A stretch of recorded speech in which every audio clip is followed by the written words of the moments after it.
না হতা তার চেয়ে ভোট না করে সবই যদি তৃণমূল এমনি এমনি নিয়ে নিত তাহলে কোনো অসুবিধা ছিল না।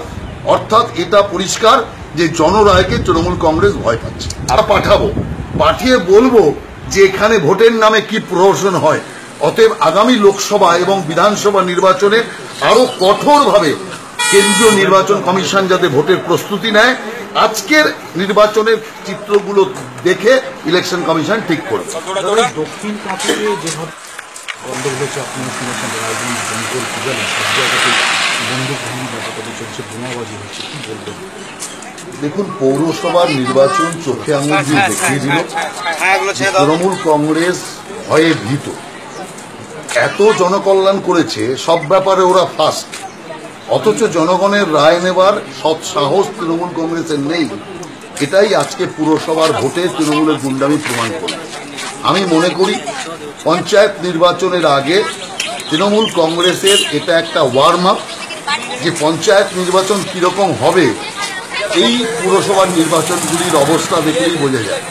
সেই কারণে আমরা এখন থেকে দাবি তুলছি, সমস্ত রাজনৈতিক দলকেও আমরা এই ব্যাপারে এগিয়ে আসার কথা বলছি যে পঞ্চায়েত ভোট কয়েক দফায় করতে হবে এবং পুরোপুরি কেন্দ্রীয় বাহিনী দিয়ে করতে হবে। তার জন্য নির্বাচন কমিশন, রাজ্য নির্বাচন কমিশন উপযুক্ত ব্যবস্থা গ্রহণ করুক। কারণ আজকে নিরাপত্তা দিতে, মানুষের ভোটাধিকার প্রয়োগ করাতে নির্বাচন কমিশন সম্পূর্ণ ব্যর্থ হয়েছে। নির্বাচন কমিশন শাসক দলের সামনে নত জানু হয়ে গেছে। সেই কারণে আমরা মনে করি যদি সত্যিকারের ভোট করাতে হয় তাহলে পঞ্চায়েত নির্বাচন অন্তত পক্ষে 5-6 দফায় পঞ্চায়েত নির্বাচন হওয়া উচিত। আর সেই 5-6 দফার পঞ্চায়েত নির্বাচন প্রতি দফায় কেন্দ্রীয় বাহিনী দিয়ে হওয়া উচিত। গতবার আমি বলেছিলাম যে রাজ্য যদি নির্বাচন কমিশন চান, কেন্দ্রীয় বাহিনীর ব্যবস্থা কেন্দ্রীয় সরকার করবে।